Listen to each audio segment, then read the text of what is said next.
Bab 112. Apakah kamu bodoh? Claire memasuki kamar mandi, dan dia sendiri tidak menyukai bau busuk yang terpancar dari tubuhnya. Tapi sebelumnya dia benar-benar marah. Orang-orang itu bekerja di bawah Yes Corp, mengejeknya, dan mengejek Colden. Selama dia mengingat dia diejek cacat oleh karyawannya sendiri di belakangnya, impoten dan lain-lain, Claire merasa sangat marah. Mengapa orang-orang ini bisa menertawakan orang lain dengan begitu sembrono? Apa manfaatnya bagi mereka? Hujan turun dari atas kepalanya dan membasahi seluruh tubuh Claire. Dia melepas pakaian berbau busuk di tubuhnya dan membuka saluran pembuangan di kamar mandi. Area bahunya yang tersiram air panas terasa sangat sakit ketika dibasahi oleh air, dan Claire tanpa sadar berjalan ke samping 2 langkah. Ketuk, suara Davin datang dari luar, dan secara refleks Claire memeluk dirinya sendiri. Kakak ipar, di dalam ada sabun, kamu menggunakannya sendiri. Aku akan keluar dulu, dan asistenku akan datang dan mencarimu nanti. Baik. Claire mengangguk, dia terlalu kotor sekarang, dan harus segera mandi. Jadi ia tidak peduli terlalu banyak. Selama sekitar 20 menit, seseorang di ruang tunggu sepertinya mendorong pintu masuk, lalu mengetuk pintunya. Siapa? Setelah terdiam lama, Claire bertanya dengan hati-hati. Dia baru saja membasuh kotoran di tubuhnya, dan bernadian busa sekarang. Tidak ada seorang pun di luar yang menjawab. Claire terkejut, berjalan ke pintu dan bertanya lagi, siapa? Ada keheningan panjang di luar sebelum suara pria yang dingin terdengar. Aku. Awalnya Claire tertegun, dan kemudian bereaksi dengan tiba-tiba. Bukankah ini suara Colden? Memikirkan Colden berada di luar pintu saat ini, suasana hati Claire yang awalnya gugup menjadi semakin tidak nyaman saat ini.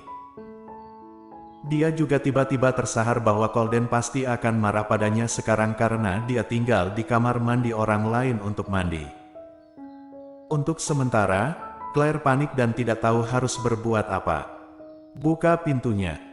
Colden berkata dengan tiba-tiba. Ekspresi Claire berubah, dan dia berbisik tidak.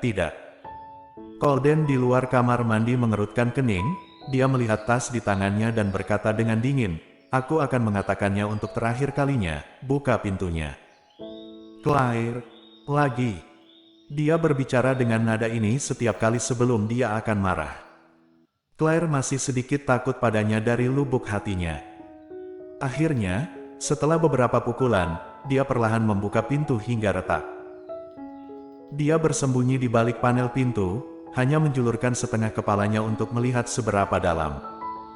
Malam itu, mata Colden tampak dingin, dan tubuhnya memancarkan aura seperti binatang buas, yang membuat orang menggigil. Ketika Claire melihat ke atas, dia kebetulan melihat ke atas. Claire terkejut dan ingin menutup pintu. Sebuah tas diserahkan. Claire terkejut, apa, barang apa? Mau keluar telanjang? Suara Colden dingin, bisa dikatakan terjepit di antara giginya, jika kamu tidak takut mati, kamu bisa mencoba. Bagaimana mungkin Claire bisa keluar telanjang? Dia dengan cepat mengambil tas itu dari tangan Colden dan menemukan bahwa itu memang satu set pakaian baru. Terima kasih. Dia berterima kasih. Colden membuang muka dan menarik napas dalam-dalam. Aku akan memberimu 10 menit, cepat selesaikan dan keluar. Oh. Claire menutup pintu dan menggantung tas di pengait di sebelahnya. Baru kemudian dia membuka kembali pancuran untuk menghilangkan busa di tubuhnya. Sudah berjanji 10 menit, Claire juga menggunakannya dengan baik, dan dalam 9 menit dia berkemas dan membuka pintu kamar mandi dan keluar. Ruang istirahat sangat tenang, hanya Colden yang duduk di kursi roda sendirian. Dibandingkan dengan suhu normal di kamar kecil ketika dia masuk sebelumnya, kamar kecil saat ini seperti lemari es untuk menyimpan makanan aspik. Claire baru saja mandi, dan masih ada beberapa tetes air di tubuhnya.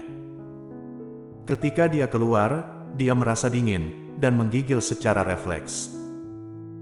Colden memunggungi dia, dan seluruh tubuhnya memancarkan aura ketidakpedulian.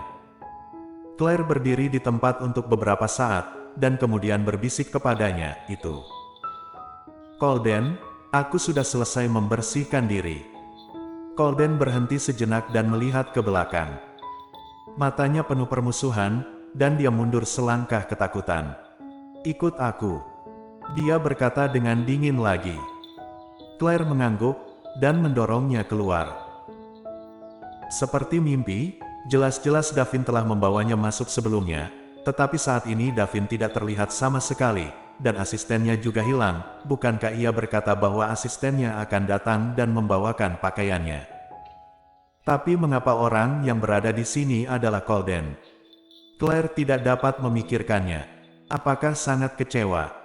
Colden tiba-tiba bertanya dengan suara dingin.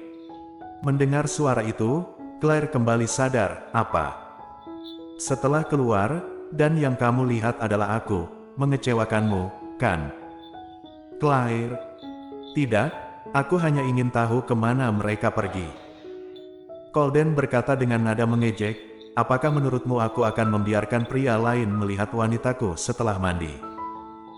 Mendengar ini, detak jantung Claire hilang setengahnya.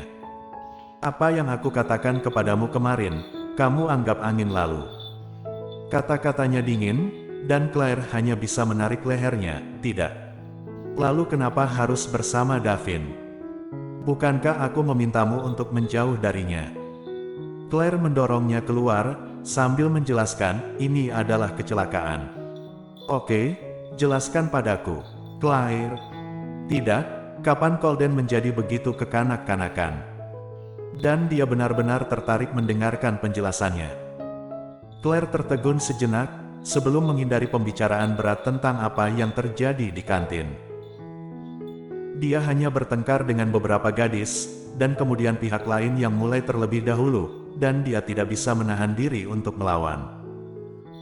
Di akhiran, suara Claire berangsur-angsur melemah, seolah-olah orang yang melakukan kesalahan adalah dirinya sendiri.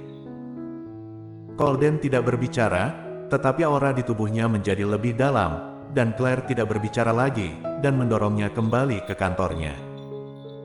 "Jika tidak apa-apa, aku akan pergi dulu." Claire berpikir bahwa dia akan selesai setelah mengirimnya ke kantor, jadi dia akan pergi. Siapa yang tahu bahwa suara magnetik Colden terdengar segera setelah dia berbalik. "Apa yang sedang kamu takutkan?" "Apa?" Langkah kaki Claire terhenti di tempat dan menoleh dengan bingung. Colden memutar kemudi kursi roda, berbalik perlahan, dan menatap wajahnya dengan muram. "Jika itu kesalahan orang lain, mengapa kamu tidak percaya diri?" Claire mengira dia tidak percaya pada dirinya, dan dengan datar meminta maaf kepada Colden. "Maaf, aku tahu hal semacam ini sangat buruk, dan aku tidak akan seperti ini lagi." "Tidak akan seperti apa?" "J melawan. Atau, lain kali kamu menghadapi hal semacam ini, teruslah bertarung dengan mereka." Hati Claire sudah cukup bersalah, tetapi Colden masih mengatakan ini. Dia hanya merasa bahwa semua kesedihan dan kesedihan terkonsentrasi di dadanya, dan dia terlalu tidak nyaman untuk menahannya, dan tangannya tergantung di kedua sisinya. Tidak bisa menahan untuk mengencangkannya. "Aku akan mendengarkan Tuan Muda Ye, apa yang Tuan Muda Ye katakan itulah dia." Colden melihat tampangnya yang sedang menahan, dan akhirnya mau tak mau mengerutkan kening. "Apakah kamu bodoh?" Bersambung.